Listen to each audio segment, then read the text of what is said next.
Olá, sou o professor João Vitor Teodoro.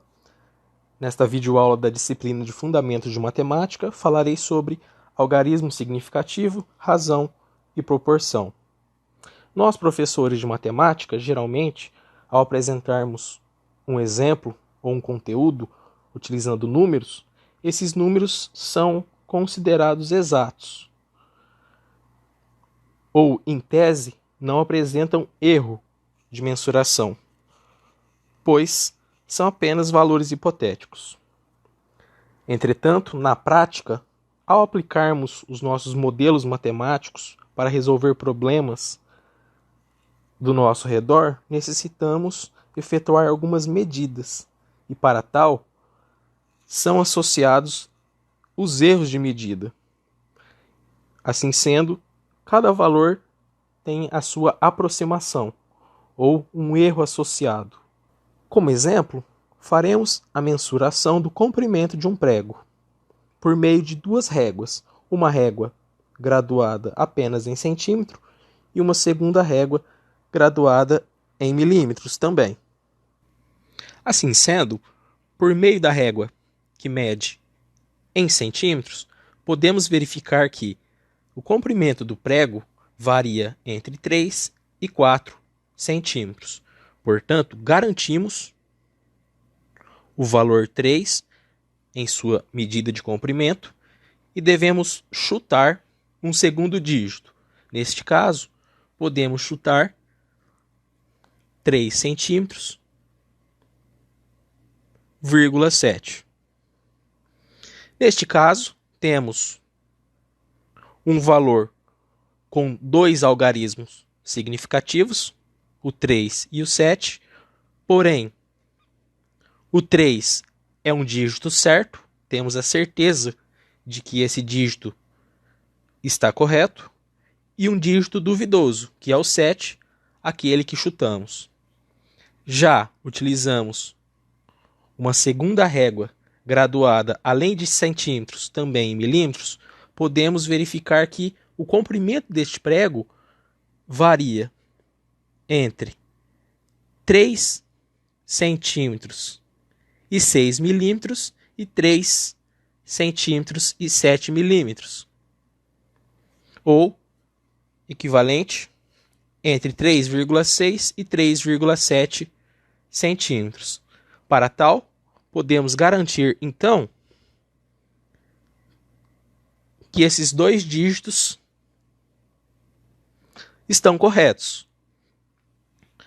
E chutaremos um terceiro dígito para o comprimento do prego.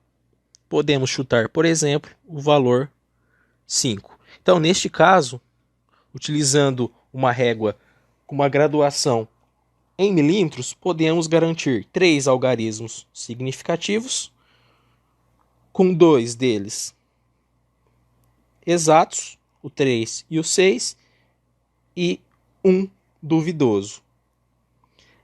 É claro que a nossa segunda régua apresenta medidas mais exatas do que a primeira régua.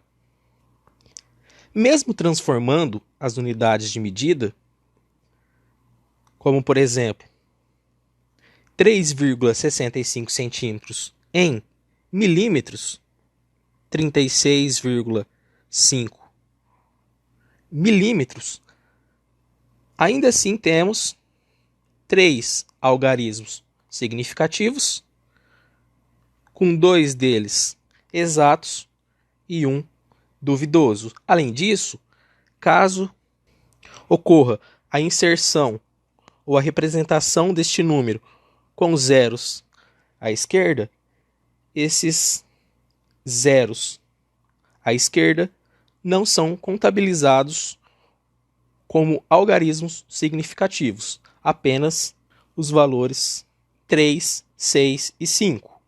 Considerando o 3,7 centímetros tomado como medida na primeira régua, graduada em centímetros, matematicamente, esta medida é exatamente igual a 3,70 centímetros. Porém, neste caso, estaríamos informando que o 0 é o nosso dígito duvidoso e os dígitos 3 e 7 os dígitos certos. Portanto, não é indicado que coloquemos um valor 0, já que sempre o último dígito dos valores obtidos por meio de uma mensuração deve ser o dígito duvidoso, assim como o nosso valor 5 no 3,65 obtido na segunda régua. Devemos nos atentar às operações que envolvem valores obtidos de medidas, principalmente aquelas medidas realizadas e que envolvem diferentes níveis de precisão.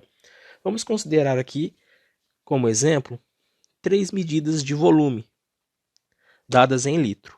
Então, a primeira medida de volume, 31,02 litros. Temos 4 dígitos significativos e o último deles, que é o 2, é o dígito duvidoso. Uma segunda observação de 9,4 litros, com 2 dígitos significativos e o último dígito, sendo 4, o dígito duvidoso. E por último, a observação mais precisa, de 12,017 litros, com 5 dígitos significativos e o último deles, sendo o dígito 7, o dígito duvidoso. Quando queremos, por exemplo, somar essas observações com diferentes níveis de precisão, onde a terceira observação é a mais precisa e a segunda é a menos precisa, devemos respeitar aquele valor que tem o menor nível de precisão. Então, no caso, o 9,4, que tem 2 dígitos significativos e apenas uma casa decimal. Portanto, os demais valores também devem respeitar uma casa decimal. Para transformarmos 31,02 em um valor com uma casa decimal, devemos observar inicialmente o valor da segunda casa decimal. Se este valor for maior ou igual a 5, acrescenta-se uma unidade à primeira casa decimal ou a anterior a ele.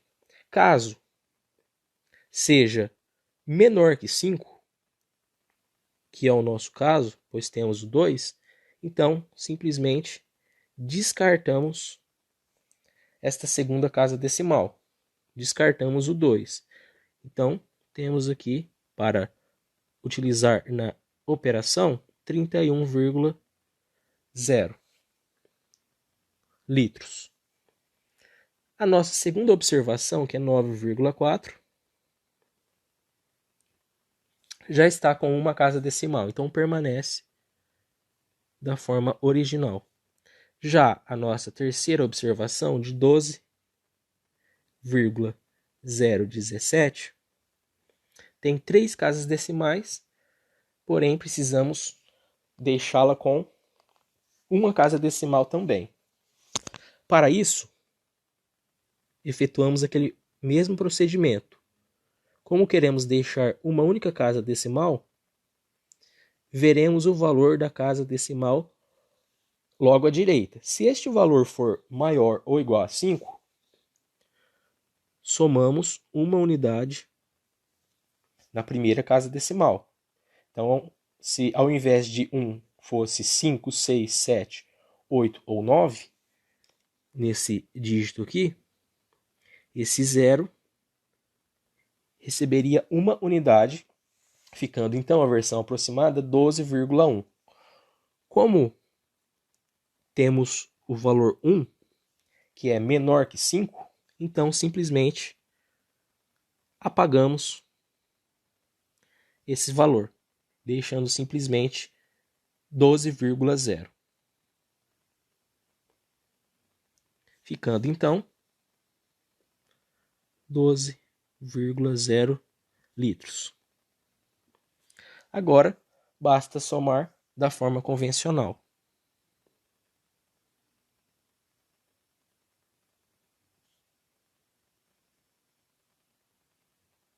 Obtemos, então, 52,4 litros no total dessa soma, considerando uma casa decimal de precisão, que foi fixado lá no início quando consideramos essa segunda observação com a menor precisão. Então, quando efetuamos somas e subtrações com vários valores tomados em medida, devemos respeitar aquele com o menor nível de precisão. Então não adianta você fazer um experimento utilizando um equipamento bem preciso e ter um equipamento menos preciso para obter algumas informações, pois essas informações, caso somadas aos valores mais precisos, farão com que essa maior precisão seja descartada.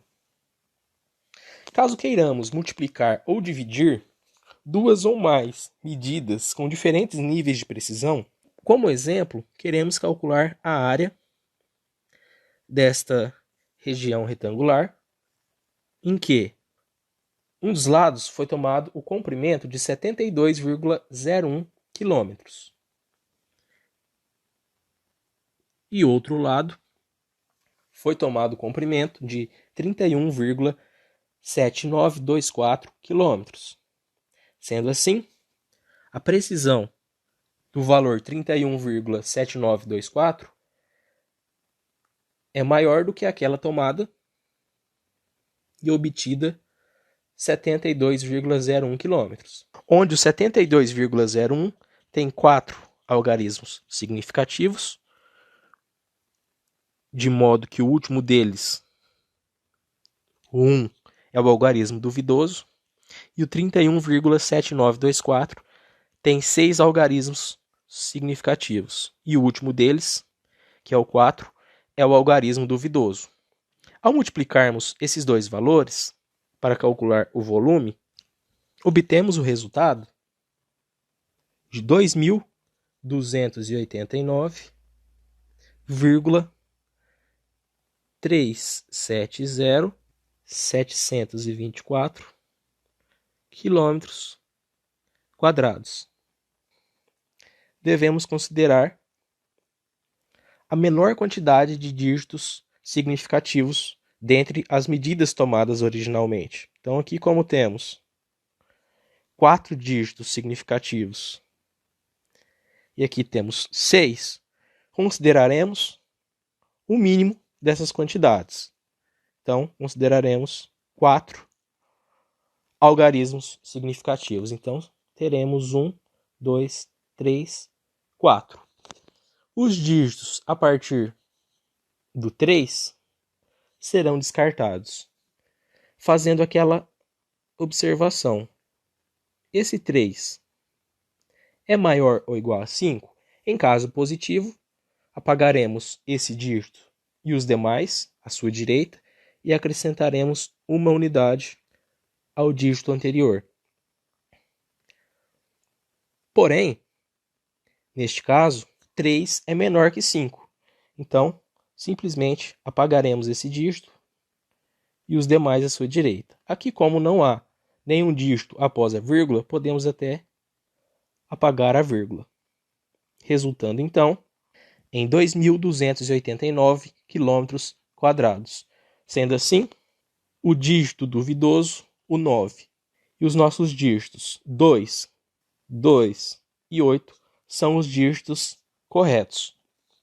Então, aqui a precisão que temos para a área é de 10 em 10 quilômetros quadrados.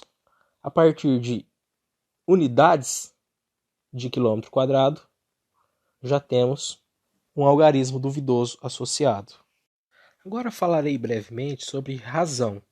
A razão é uma relação entre valores, ou o quanto um está para o outro, o quanto uma das variáveis está para a outra. Então aqui, vamos considerar eu tenho um carro que anda uma distância de 480 quilômetros. E sempre para andar essa distância, ele consome um tanque, que tem 48 litros. Então, se quisermos representar a razão entre deslocamento e consumo, basta dividirmos o deslocamento pelo consumo. Então, a razão entre deslocamento e consumo é 480 quilômetros por 48 litros. Podemos simplificar. Tanto o numerador quanto o denominador são múltiplos de 48. Então, podemos dividir por 48, obtendo 10 quilômetros por litro. Ou, uma outra notação, 10 quilômetros por litro, estabelecendo aí a razão entre deslocamento e consumo.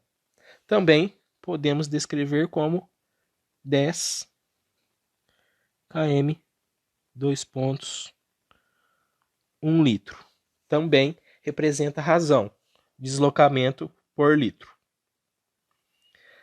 Também podemos fazer o inverso.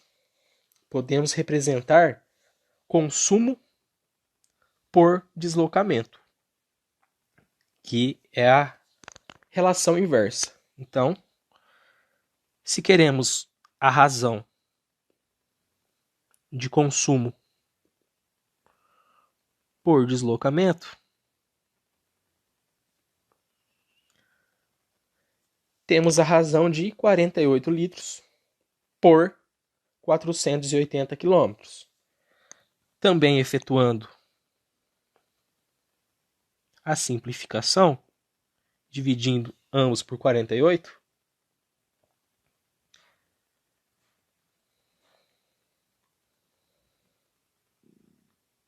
temos a razão de 1 litro para cada 10 quilômetros. Ou 1 litro para 10 quilômetros. Então, esta é a razão de consumo pelo deslocamento. Também podemos representar em outra notação. Razão 1 litro por 10 quilômetros. Já a proporção é a igualdade entre duas razões. Então, para exemplificarmos, temos que 480 quilômetros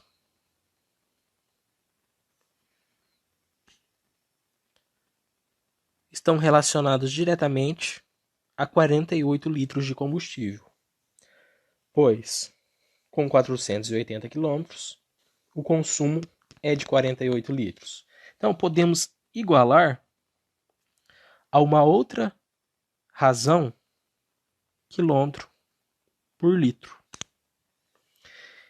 O mais comum é que saibamos um desses valores, por exemplo, a litragem, e desejamos calcular a quilometragem.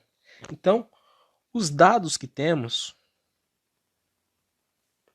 estão representados por meio dessa razão. E igualando a uma razão desconhecida, temos uma relação de proporção. Para que consigamos calcular a quilometragem alcançada ao consumir 70 litros, basta realizar aquela multiplicação em x.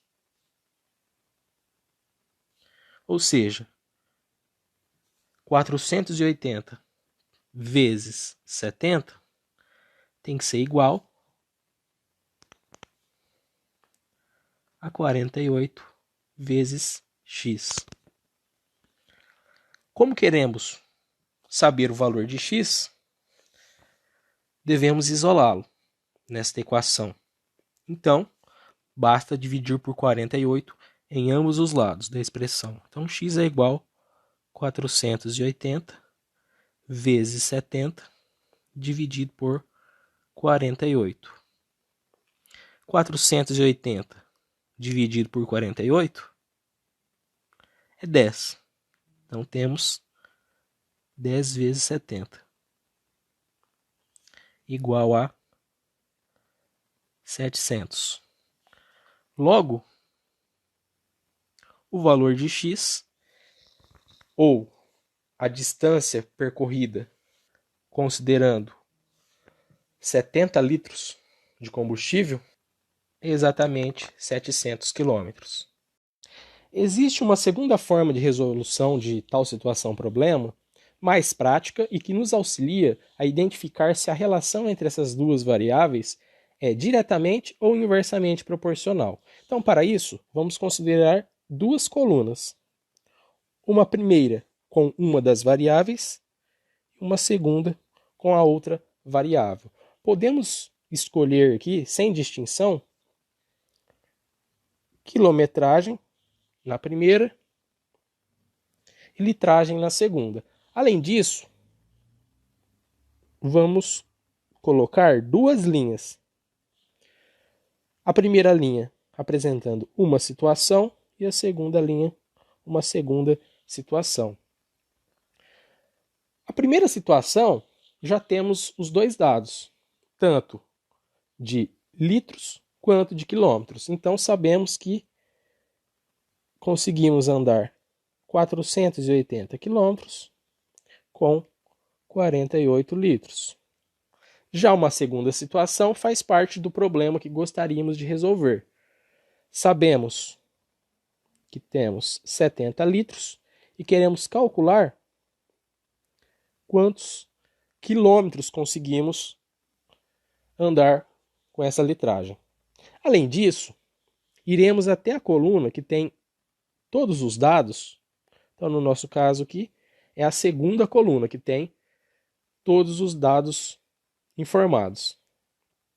E vamos inserir uma seta do menor para o maior valor. Então, de 48 para 70. E vamos interpretar a outra coluna de acordo com o crescimento desta coluna cuja seta já foi desenhada. Então, quando a litragem aumenta, o que acontece com a quilometragem? Aumenta também, sendo uma relação diretamente proporcional, ou quando a litragem aumenta, a quilometragem diminui, sendo uma relação inversamente proporcional. Como quantos mais litros tivermos no nosso tanque de combustível, mais o nosso carro anda, então ambas as variáveis seguem da mesma forma. Uma aumenta, a outra também aumenta. Então, as setas estão no mesmo sentido, mesma direção. Neste caso, devemos fazer um cálculo em x. Da seguinte forma: 480 vezes 70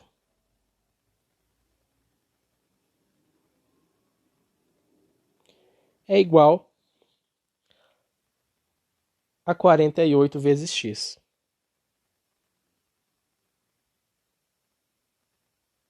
Portanto, isolando o valor de x, ele é igual a 480 vezes 70 dividido por 48. Resolvendo esta expressão, o valor de x é de 700. Portanto, Se andamos 480 quilômetros com 48 litros, andamos 700 quilômetros com 70 litros. Vamos falar agora de uma situação inversamente proporcional. Então a situação diz o seguinte: há uma obra a ser realizada. Se esta obra, envolvendo 2 operários, demora 12 dias, utilizando 6 operários, quantos dias essa obra demorará? Então, novamente, faremos aquele esquema. Uma coluna com o número de operários, outra com o número de dias. Uma linha com a situação 1 e outra linha com a situação 2. Na situação 1, vamos tomar os dados completos. Temos que 2 operários fazem essa obra, completam essa obra em 12 dias. E na segunda linha, vamos colocar a situação 2, onde a quantidade de dias está faltando. E colocaremos que 6 operários. Bom, então, temos que 2 operários completam uma obra em 12 dias, então quantos dias 6 operários levarão para completar essa obra? Observemos a coluna com as 2 observações, ou seja, a coluna de operários. Então, essa coluna cresce da seguinte forma, do 2 para o 6. Então aqui há o aumento do número de operários. Vamos interpretar o número de dias em referência à quantidade de operários. Se a gente aumenta de 2 para 6 operários, o que acontece com o número de dias? Aumenta também, vai demorar mais tempo, ou vai diminuir? Vai ser inversamente proporcional. Vai diminuir. Pois se a gente tem mais mão de obra, 6 ao invés de 2 operários, então a quantidade de dias será reduzida. Então, o tempo em dias aumenta de baixo para cima.